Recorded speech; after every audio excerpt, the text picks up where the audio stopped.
Good morning students. बेटा हम fourth chapter करें। मोस्ट इंपॉर्टेंट क्वेश्चन है भारत के चीन के साथ संबंध। ठीक है जी, ये मोस्ट इंपॉर्टेंट क्वेश्चन है, ये देखिए। ठीक है, 2010 में आया था, 15 में भी मोस्ट इंपॉर्टेंट है।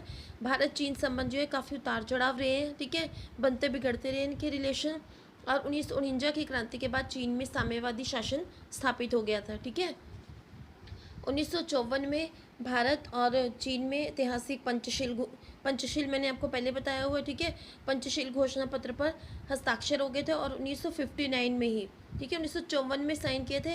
1959 में भारत सरकार ने तिब्बत से भारत आने वाले धर्मगुरु दलाई लामा का नाम भी आपने सुना होगा, तिब्बती है ना गुरु ये दलाई लामा, उनको राजनीतिक शरण दी थी। तो चीन जो है इस बात से नाराज हो गया।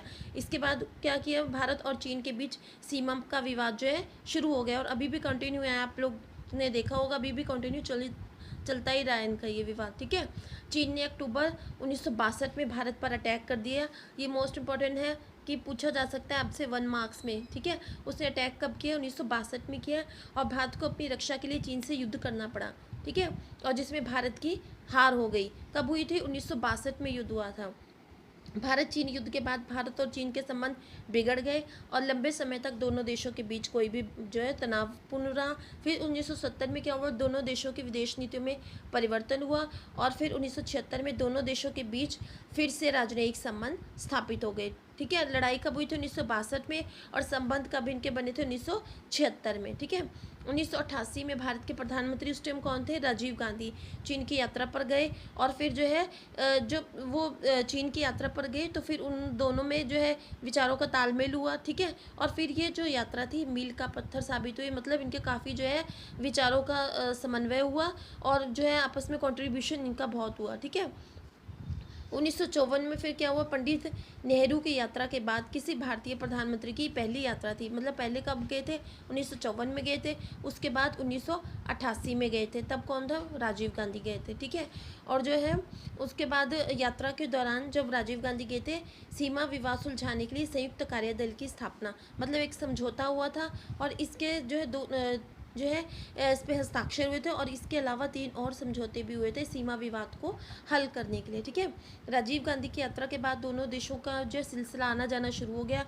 1991 में जो कौन से थे प्रधानमंत्री, चीन के प्रधानमंत्री ली पेंग, इनका नाम आपको याद करना है। ठीक है, ली पे भारत की यात्रा पर आए। 31 वर्षों के बाद वो भारत आने वाले पहले प्रधानमंत्री थे। ठीक है, वो आए थे, जो हमारे यहाँ से तो राजीव गांधी गए थे।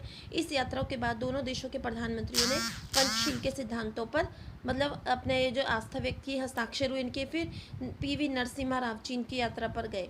ठीक है, यदि प्रधानमंत्री अगर राजीव गांधी ना जाते तो आज पहल किसने की थी सुलझाने के लिए, राजीव गांधी ने।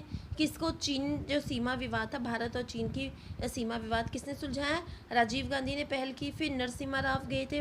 फिर अब क्या हुआ, सुलझाने की दृष्टि से अब जो है एक 9 सूत्री, ठीक है, उसमें 9 प्रोग्राम्स थे, वो समझौता हुआ और नवंबर 1996 में चीन के राष्ट्रपति उस टाइम कौन थे, जियांग जेमी ने भारत की यात्रा की और उसके बाद दोनों देशों के बीच 4 और समझौते हुए। ठीक है, उनमें से एक समझौता था आपसी विश्वास बढ़ाने के लिए नियंत्रण रेखा संबंधी समझौता। इसका मतलब ये था कि एक जो है लाइन बना दी जाएगी, मान लो ये चीन है और इधर चीन है और इधर इंडिया है, ये बीच में आपकी एक लाइन बना दी है, आपने इस लाइन को क्रॉस नहीं करना। ठीक है, दोनों के बीच में अगर दोनों अपनी अपनी लाइन जो है, ये मैंने आपको लाइन बता के बताई, अगर ये क्रॉस कर लेंगे तो फिर क्या हो जाएगा, युद्ध हो जाएगा। ठीक है बेटा, हाँ जी बेटा, ये आपका क्वेश्चन कंप्लीट हो गया।